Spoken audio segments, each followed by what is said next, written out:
There are plenty of birds and flowers and bees and trees here in New York City, but believe it or not, there's a growing movement to keep the bees here on the rooftops. So in honor of National Honey Month, I set out to discover some of these intrepid urban beekeepers and found out it's not as hard as you think to raise bees right here in New York City.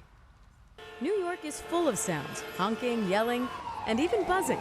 That's because in the heart of this congested city lies this surprising slice of nature. I always say in beekeeping there's poetry and there's science.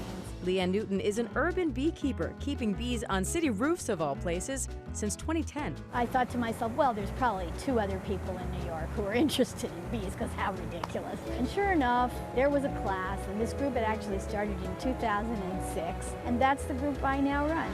New York City Beekeeping's mission is to keep the tradition of beekeeping alive. The group rescues bees, teaches classes, and harvests honey from 10 hives flourishing on this roof. We joined them as they were harvesting a summer's worth of city honey. Oh, this is a heavy, heavy comb. The combs are slowly removed from each hive, cleaned of bees and wax, then placed into a honey extractor. Once it's full, it has a basket that spins inside. The honey is flung to the sides and then drains into a strainer and a bucket. Amazingly, you can keep bees almost anywhere. We have people who are keeping on brownstones, people are keeping in churchyards, people are keeping out in the open in parks, people are keeping in community gardens. A few things to know right off the bat. If you're thinking of keeping bees, do your research. Find a fellow beekeeper in your area and talk to your town regulator, like the Board of Health. Sometimes there are rules that you must follow. You have to have a water source. The bees have to have decent forage. The other thing is you should be physically fit. You should learn how to lift properly. A lot of this is handling the gear. As far as equipment goes, it's a fairly reasonable shopping list. You'll need a beehive, a bee tool to get into the hive, and a jacket to protect yourself. And if you want that sweet reward, you'll need an uncapping tool and an extractor to get at the honey. You feel that high note?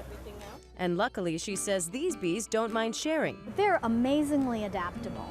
Or maybe they're just too busy enjoying the view. Busy, get it? Like busy as a bee? Oh, yes. Now I do. By the way, a lot of people God, when they that hear was this, a terrible one. when they hear this, they think, aren't the bees going to sting you?